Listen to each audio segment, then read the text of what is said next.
Hi. Today we're going to show you how to make a CHP police car, kind of like the one that I'm holding in my hand. Now this one is a Camaro body style. What we're going to do is we're going to focus on making our CHP police vehicle out of this Pro-Line Raptor clear body. We're going to paint it and then put the lights on it and also stickers. And we're going to attach it to our Traxxas 4x2 slash. Now to make a vehicle like this, there is some little bit of differences, but we'll go ahead and show you how to make this one as well as this style, but our main focus is really going to be on this style. Now to do this installation, there's a few items that you need. First of all, we're going to install a MyTrickRC car lighting kit. Well, actually it's the police package. And we offer two police packages. One is a standard police and the other is specifically a CHP package. The difference is the CHP has red strobes in the front and the back, and the regular police package has one blue strobe and one red strobe in the front and one blue strobe and red strobe in the back. In addition to, both of them have tail brake lights and front headlights. So those are the main lights on the car, and we're also going to add on a police flasher, and this is just like the one in the Camaro body. One side is blue and one side is red. We do also offer other flashers. We offer ones that are all blue, and a fire truck and a utility one as well. You can look those up on some other videos. We're also going to go ahead and add a set of CHP scale stickers to the vehicle. And lastly, we're also going to add in a black rimmed tire to make it look a little bit more official. The actual police cars don't have chrome wheels, they actually have black wheels. These items are all available on the MyTrickRC website. We don't have any Raptor bodies yet, but we're working on that. Hopefully we'll have some, and we do also offer completely finished bodies. If you're interested in not doing a full installation, you just want to buy the kit together, we will have those also available on the website here shortly. Okay, with that, let's go ahead and look at the tools that we're going to need to do this installation. To install the light kit, which includes the headlights, tail brake lights, and the front and rear strobes, the first tool that you're going to need is going to be a pair of scissors to cut the body shell out of the base material. Then you'll also need this hand drill to drill the holes in the body where the LEDs are going to mount into the body.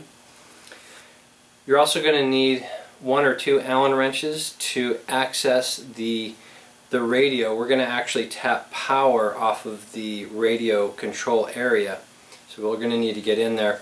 And then you're also going to want either a pair of scissors or a pair of cutters like this one. This is going to be for cutting off the zip ties. So we're going to hold all the cables in place nice and neatly at the very end. We'll tidy all that stuff up and then cut the ends of the zip ties off with the cutters.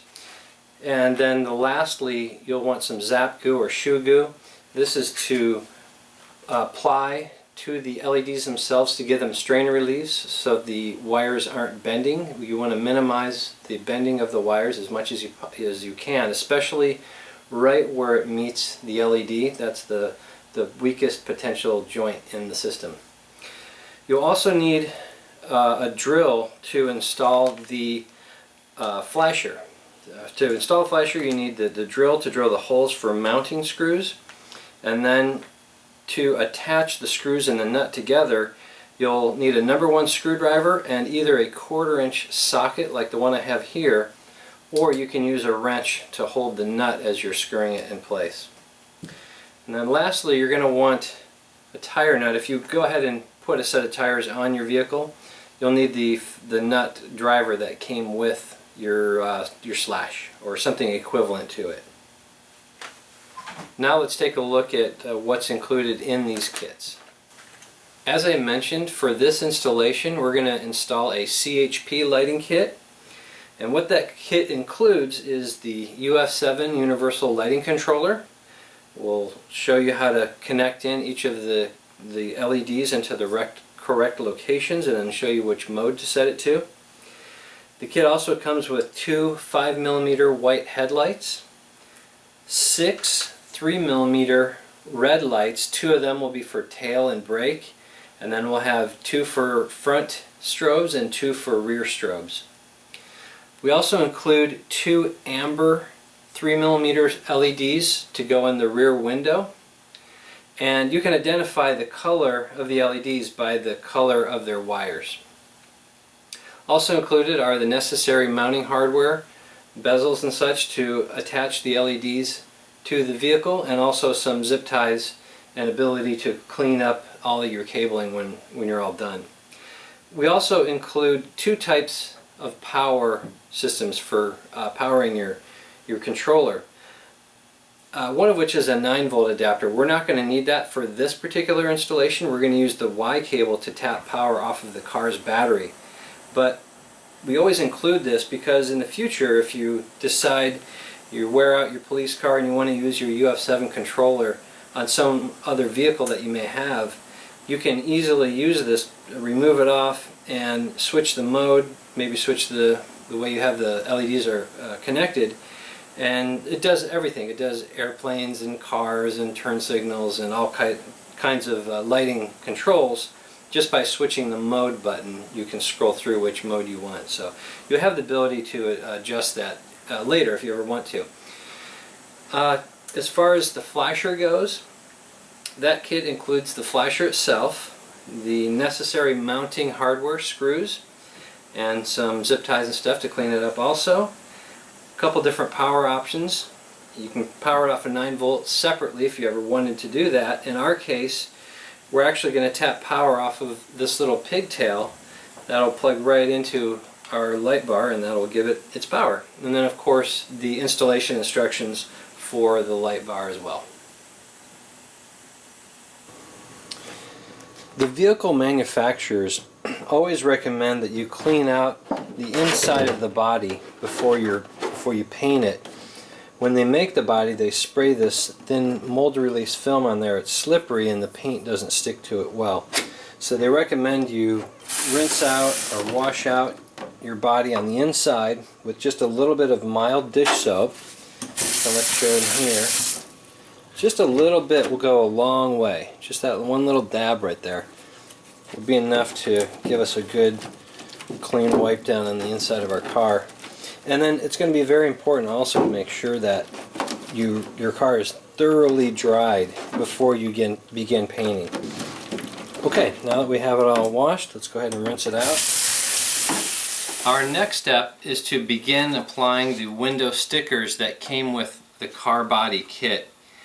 We're also going to mask off the bed area of the truck, and we're going to do that using this blue tape that we bought at our local hardware store. We kind of like the blue tape. Some people have other preferences for other tapes they like to use. This one seems to work okay. We use it on the cars that we've done. You just got to be really careful around the edges. That's the main area where the paint will seep around if it's going to. Also, if you really want to make a police car sort of like this CHP vehicle, we're going to show you a quick slideshow on how we go about painting these cars, how we mask them off, in what order, and how we do it.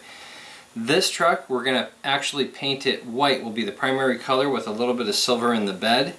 And so our main masking is going to be, and our first masking that we want to do are the windshield, or the windows I should say. And in any case, we will always do the windows before we mask off other areas of the vehicle. It pays off later to take a little bit of time now to be patient in applying these stickers. The better they're applied, usually the easier it is to put the trim stickers on later. So we'll do our best to make sure they're really nicely aligned. Even if it means kind of gently putting them on and peeling them off a little bit to get everything aligned the way that it should be. Okay, we got lucky. This one actually looks pretty good. Again, most important thing is to make sure you don't have any little bubbles around the edges where the paint can seep in underneath. That's what you don't want. All the edges got to be firm. It's okay if you have bubbling in the middle part of the window, as long as the outer edges are pressed down and your alignment is good. Those are the two most important things, the outer edges and the alignment.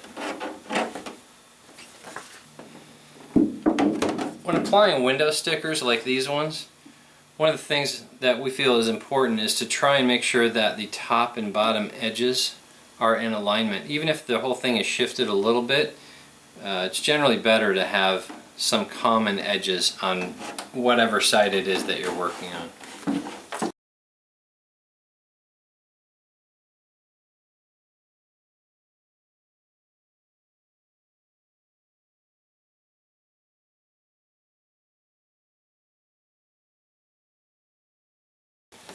Now that we have all our window stickers on, we're going to start applying our blue tape. Pick the line that we want. Straight edges are always a lot easier than curved edges. The first thing we did is we outlined the area that we want to mask off. Now we'll come back and fill it in. Again, just making really extra carefully sure that we don't have any little slots or holes where paint can get into. It's pretty invasive when you're spraying, so you really want to mask it off as best as you can.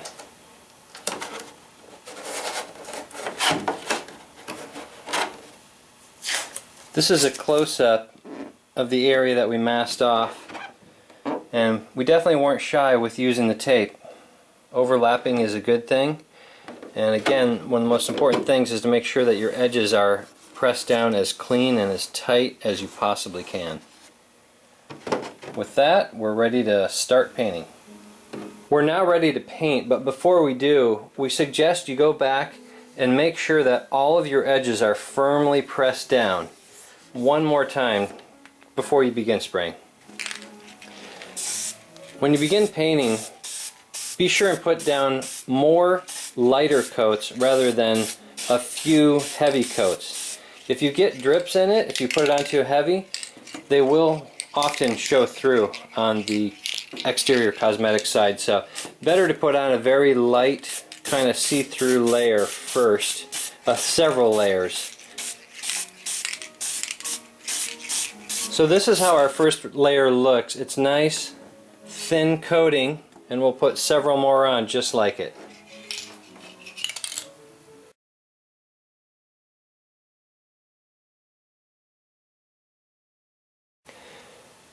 So with just 2 coats of paint, you can see we already have a pretty good amount of coverage. When you paint your vehicle, make sure you use paint specially for RC car bodies. Regular spray paint won't bond correctly to this and it'll flake off over time. Now that we have enough coverage of the white paint, we're going to remove the blue tape and we're going to paint the silver color. It's recommended when you paint any vehicle as the final colors, it's a good idea to paint a coating of either black or silver. That will help the color pop out a little bit more when it's all said and done. So right now we're going to remove the blue tape, but be careful to leave the window stickers on until all of the painting is complete. The last thing that comes off are the window stickers.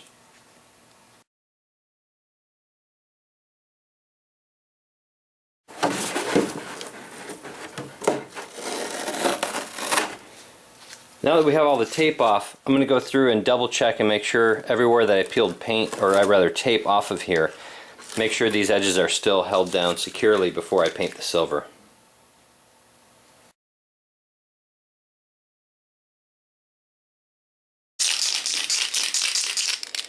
As you're painting, try to use long, broad strokes.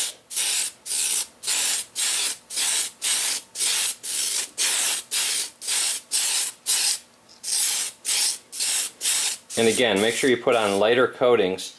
Heavier coatings will come through and look different. And here's how it's looking so far.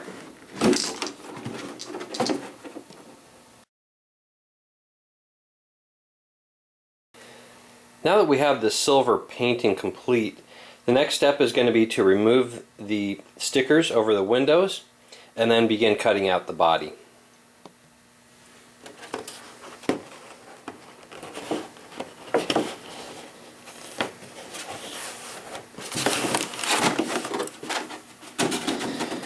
When we cut out the body, I like to get the lower portion removed first. It makes it a little bit easier to handle the body once this lower edge is removed. Just be careful not to cut into the area that you're going to want to keep as your body.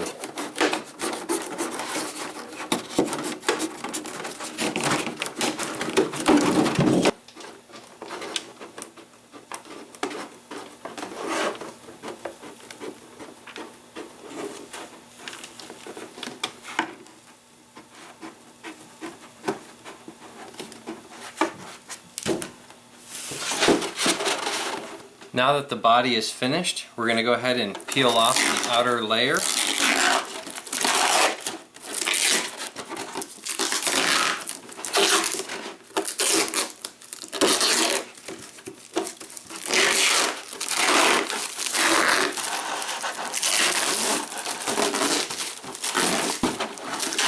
Now that we have all of the stickers cut out that we want to use, we'll go ahead and start applying them to the truck.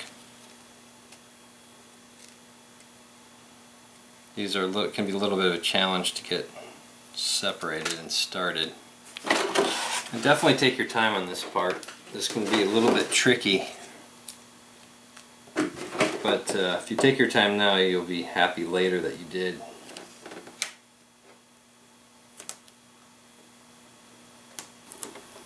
What I'm using to align this particular sticker is the little feature for the windshield wiper.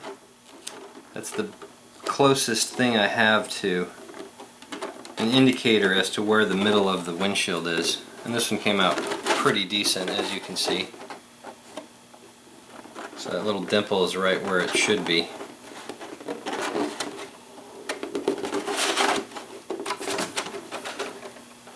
Now that we have the truck's decals installed, they look kind of like this, we will go ahead and put in the MyTrickRC CHP logo decals.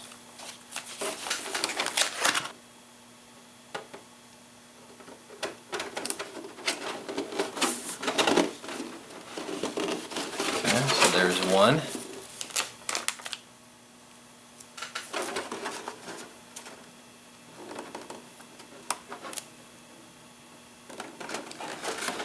When I put the sticker on the rear, I really just am trying to align it so that I just pick a straight line somewhere on the body and I try and follow that line as closely as I can in order for it to be squared up.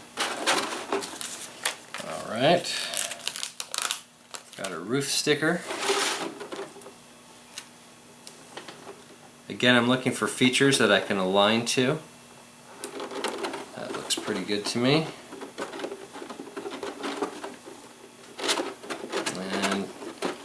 It's also a good idea to make sure these are fully and completely pressed down. Use just the edge of my fingernail, and if you have the light reflecting off it, you can see when they're fully pressed down they have a little bit different color. They're a little bit more of a deeper color when they're fully pressed down.